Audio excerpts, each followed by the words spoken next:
amigos de los medios de comunicación, compañeros diputados y diputadas, público en general que el día de hoy nos acompaña. Me permito hacer uso de esta tribuna a propósito de que el día de ayer se hizo la presentación de 3 libros en la máxima casa de estudios en el estado, la Universidad Autónoma de Aguascalientes, y con ello finalizaron los festejos del centenario de la Convención Revolucionaria de Aguascalientes.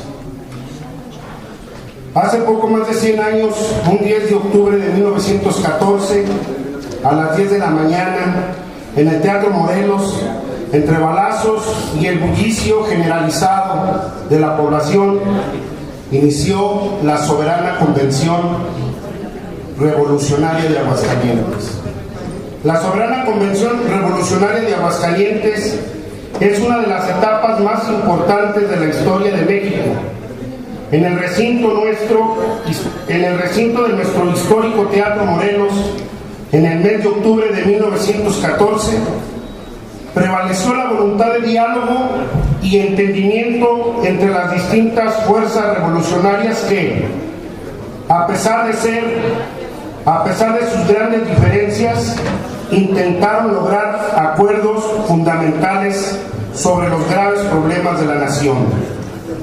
A 100 años de distancia, lejos de haber disminuido el interés por conocer los detalles de este acontecimiento histórico, hoy existe un renovado impulso por estudiar y comprender la sustancia de los debates de una asamblea de ciudadanos armados, en la que pareció, por un tiempo al menos, que la voluntad de diálogo y entendimiento entre las distintas fuerzas revolucionarias ahí representadas eventualmente dio paso a un periodo de violencia. Salvador Azuela, en su discurso de ingreso a la Academia Mexicana de la Lengua, correspondiente de la española, afirmó con acierto que por la palabra los pueblos se organizan y las leyes se declaran y aplican. Realizase el trabajo de los sabios, los filósofos y los artistas. Se inicia la guerra y se firma la paz. Las grandes revoluciones las prepara y consuma la palabra, semilla que abona el silencio.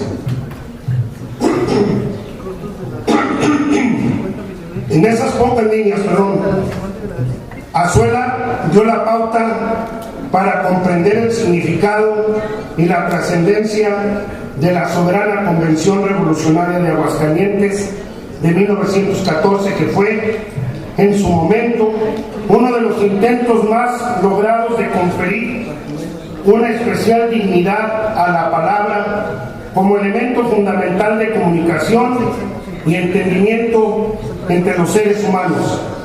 Por supuesto, el otro momento importante del que la soberana Convención fue preludio esencial fue el Congreso Constituyente de 1917, que dio origen a nuestra Carta Magna, el marco jurídico fundamental que hizo posible iniciar la transformación social de nuestro país y al que fueran incorporadas muchas de las legítimas aspiraciones que se fueron gestando a lo largo de varios años de lucha entre las distintas corrientes revolucionarias. El punto culminante de la revolución de 1910 fue la Constitución de 1917, que destaca como el documento más radical de su tiempo. Esta encarnaba la doctrina revolucionaria de que el bienestar común tiene precedencia sobre los derechos individuales. Fue singular en su desviación radical de los modelos liberales democráticos del siglo XVIII, suministrados por la Constitución francesa y la estadounidense, que habían sido imitadas por México y los demás países latinoamericanos al alcanzar su independencia.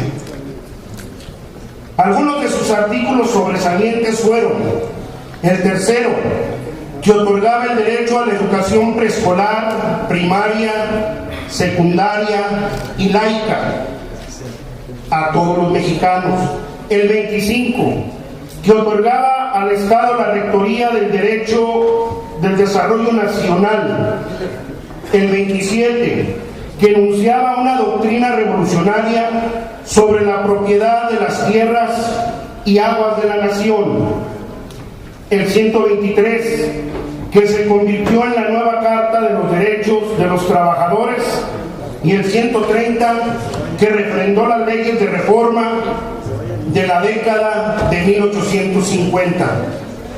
La Constitución mexicana postulaba nociones de justicia social y económica, proclamaba la primicia del Estado laico, garantizaba los derechos a los sindicatos y establecía el derecho inalienable del gobierno sobre el territorio y el subsuelo de la nación. Fue la primera constitución verdaderamente moderna, reflejando un enfoque enteramente nuevo de la filosofía del gobierno, y se anticipó a la Revolución Rusa.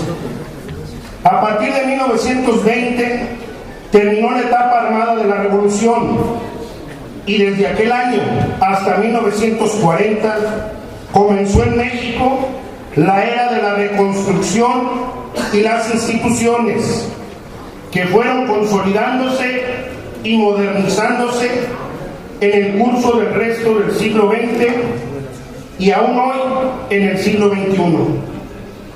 Así la soberana Convención Revolucionaria de Aguascalientes, con sus logros y sus contradicciones, hizo importantes aportaciones que aún perviven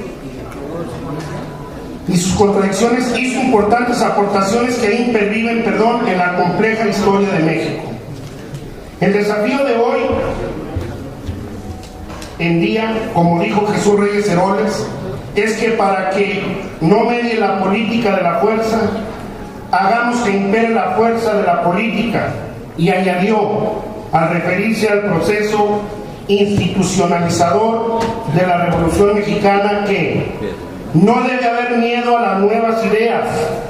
No queremos luchar con el viento, con el aire. Lo que resiste, apoya.